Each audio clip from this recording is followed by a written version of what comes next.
Hey, welcome back to Small Talk, and I'm George Dillard. Hey, and I'm Rex. Thanks for joining with us again as we continue to journey through Hebrews. And we're looking at some really interesting stuff as we close out chapter 2, beginning in verse 16. So, Rex, you want to share that with us? Yeah, beginning of verse 16. For surely it is not angels he helps, but Abraham's descendants. For this reason, he had to be made like them, fully human in every way, in order that he might become a merciful and faithful high priest in service to God, and that he might make atonement for the sins of the people. Because he himself suffered when he was tempted, he is able to help those who are being tempted. Yeah, and there's so much here, okay? And we're back talking a little bit about angels. Yeah, too, right? 'Cause we had talked about that earlier. Right, angels. He's not helping angels because they don't need the help. Right. But it's really interesting to me that he says but the descendants of Abraham, because that was a big deal. In fact, Jesus even addressed this in his ministry. Remember when he said, he told the Pharisees and the Sadducees, he goes, your father can make descendants of Abraham out of these stones, right? Yeah, Yep. you know, Yep. and so that's not the big deal. And the reason that he talks about that is because the purpose of being a descendant of Abraham was to bring Jesus into the world.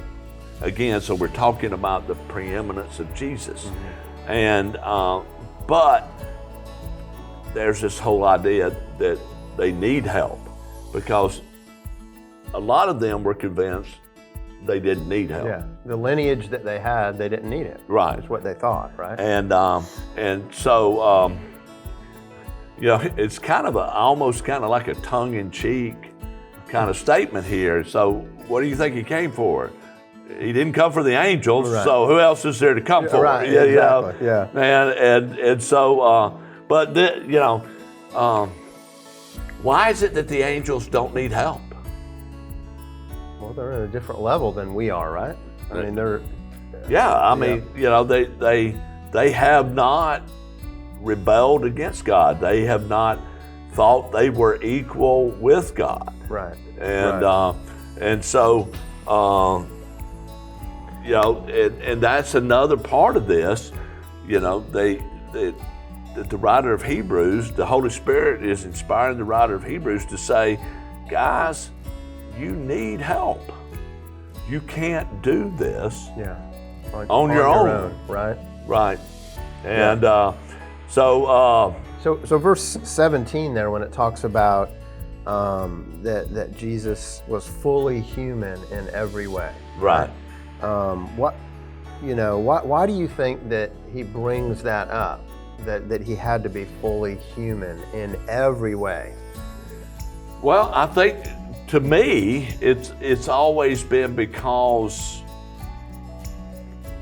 or part of the reason, it's not the whole reason, there's multiple, but part of the reason, and I think this is what it's focusing on here, is to demonstrate the links or the depths to which God has gone to help us, to save us, to redeem us. Right.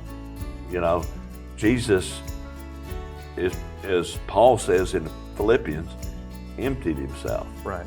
And that's why all of this other stuff is there, I think, because in verse 17 he says, look, he became nothing. Yeah. Willingly laid it down, right. Gave it up, handed it off. So it goes that he might make atonement. See, now, this has to do with their Judaism because they were under this idea that the sacrifice in the temple was to roll their sins forward. Mm-hmm. The sins were never paid for. Right. They were just pushed forward. Right. But this language says that he atoned Right. for their sins. Right. He paid for them. Yeah. They're done. He made they canceled the debt. Right? Yeah. Yeah.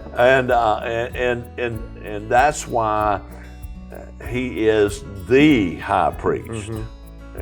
And that's why he is the one who goes into the presence of God and makes intercession for us, and that's going to be discussed more later. Yeah, I love the way that in Hebrews, the way it's kind of woven throughout.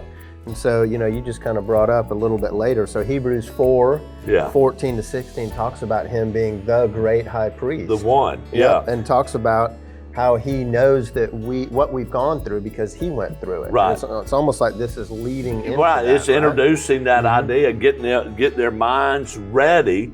And so that's what we want to do. We want to get people's minds ready to embrace all of this truth, because verse 18 says, he suffered when he was tempted. He is able to help those who are being tempted. He understands what we're going through. See, there, and there's also with the Judaism, the religion of the Greek Empire, the Roman Empire, the Persians, the Babylonians, with all of these different gods, but the difference in our Father and Jesus is that these other gods basically see us as pawns. And you look at Greek and Roman mythology, the gods kind of toy with us, and they mess with us, and they use us for their own advantage. Right. But here, our Father, since His Son, Jesus says, I came to serve, not to be served. Right. I came to give my life. And so that's a whole, like you said last week, Jesus comes in and turns so many concepts just upside down on its head. Mm-hmm. And this is one of those concepts that we have a God, we have a Father who cares about us. That's what chapter 2 has been talking about. Mm-hmm. And the whole process of going through the steps of redeeming us is a sacrifice and a service and a surrender, and not for His benefit. Right. And that's one of the primary differences in Christianity than it is every other that you were talking about. I honestly, and I've looked at a lot of world religions, and I can't think of one other one where the primary God is concerned about humanity to the point of sacrifice. Right. And that is, well, it's not there. I mean, there isn't any. It isn't. Yeah. So, yep. But this, here's the thing. You can't say our God doesn't understand or our God doesn't know. He doesn't get it, or because yep. Jesus suffered just like we do. Mm-hmm. So, well, that's all the time we have for this week, and so we're going to wrap up. I'm glad that next week we'll be able to get into chapter 3. And yep. we're moving forward towards some of my favorite passages, but we got to lay this groundwork. Yep. So yep. We look forward to seeing you next week. You guys have a great week. Yep. See you guys next time.